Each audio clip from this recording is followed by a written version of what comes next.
Assalamualaikum warahmatullahi wabarakatuh. Perkenalkan, nama saya Aulia Faradita. Saya dari Prodi PGSD.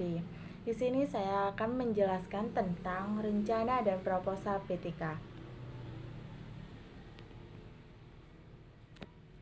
Nah, rencana perbaikan, rencana perlu dituangkan dalam sebuah format yang memungkinkan kita membuat perencanaan secara sistematis.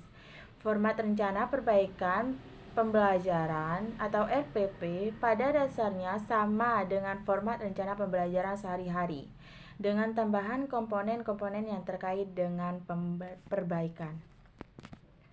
Nah, yang selanjutnya yaitu langkah pengembangan RPP dengan akurat. Yang pertama yaitu membuat skenario pembelajaran. Yang kedua, mempersiapkan fasilitas. Yang ketiga, menyusun RPP yang lengkap. Yang keempat, melakukan simulasi perbaikan. Menentukan dan mempersiapkan prosedur dan instrumen pengumpulan data. Pengumpulan data utama dalam PTK adalah guru. Sedangkan data yang dikumpulkan pada dasarnya merupakan data kualitatif. Bagaimana cara mengumpulkan data dan instrumen apa yang akan digunakan? Tentu saja cara ini instrumen mengumpulkan data harus disesuaikan dengan tujuan perbaikan yang dirancang. Karena ketercapaian tujuan inilah yang menjadi fokus pengumpulan data. Nah, ini menentukan prosedur pengumpulan data. Prosedur pengumpulan data merujuk pada tahapan dan cara bagaimana data dikumpulkan.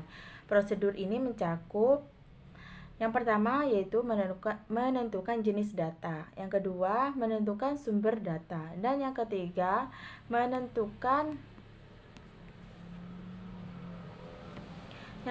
yaitu menentukan teknik pengumpulan data. Nah, ini mempersiapkan instrumen pengumpulan data. Instrumen adalah alat yang digunakan untuk mengumpulkan data.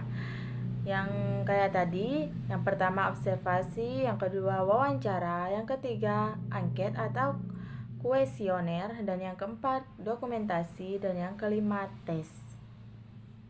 Hal yang perlu diperhatikan dalam menyusun instrumen. Yang pertama yaitu validitas dan reliabilitas.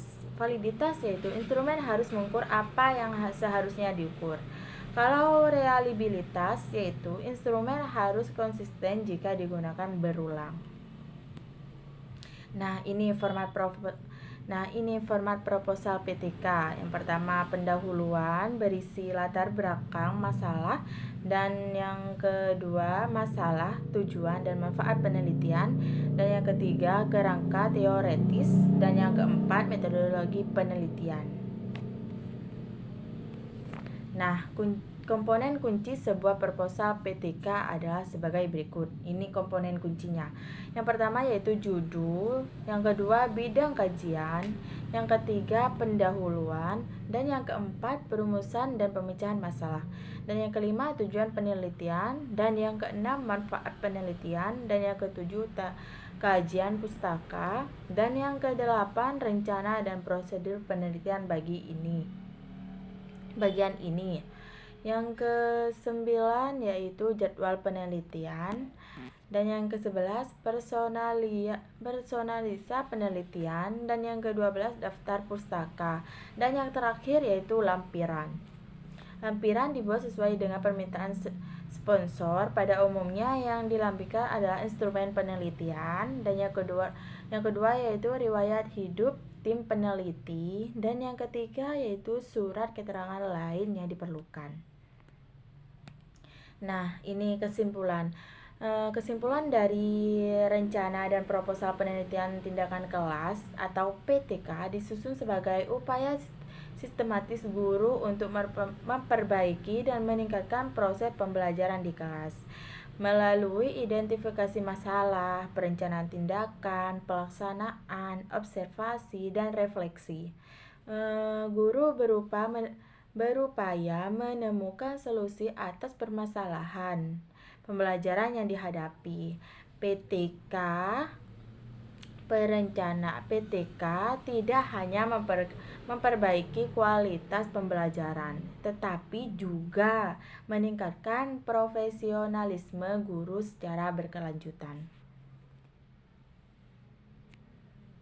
Nah, sekian dari saya. Assalamualaikum warahmatullahi wabarakatuh.